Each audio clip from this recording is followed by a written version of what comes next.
eo masoko ianao, eny be voninahitra ianao sady tiako. Indre manahoana ny fitiavana nasehon'ny iray ho antsika dia ny antsoina antsika hoe zanak'Andriamanitra.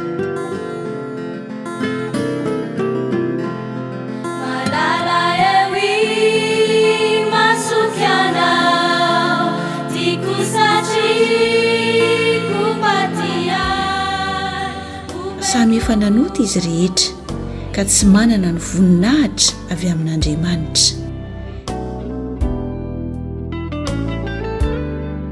Fahafatesana ny tambon'ny ota.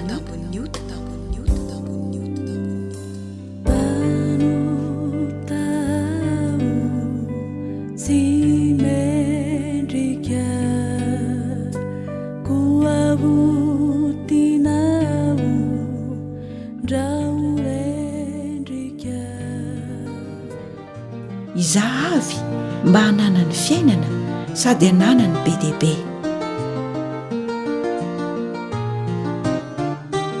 Zaho ny lalana sy fahamarinana ary fiainana. Tsy misy olona mankany amin'ny iray afa-tsy amin'ny alalako.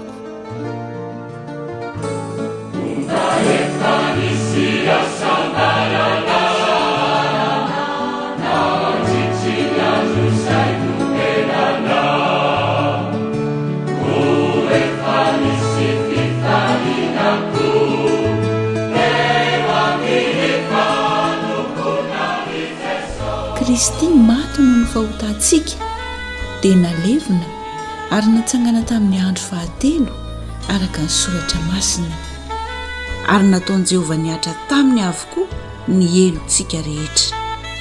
Eny, izy no nitondra ny fahotany maro sady manao fifonana ho an'ny mpanota.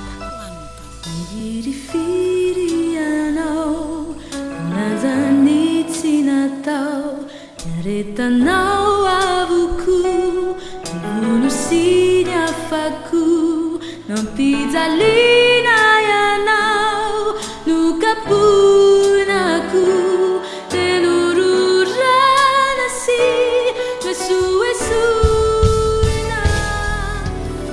Indro efa mitsangana eo am-baravarana ka mandondoa.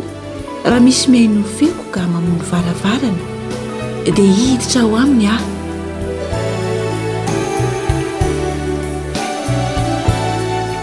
Fa izy rehetra nandray azy dia nomeny hery ho tonga zanak'Andriamanitra dia izay mino ny anarany.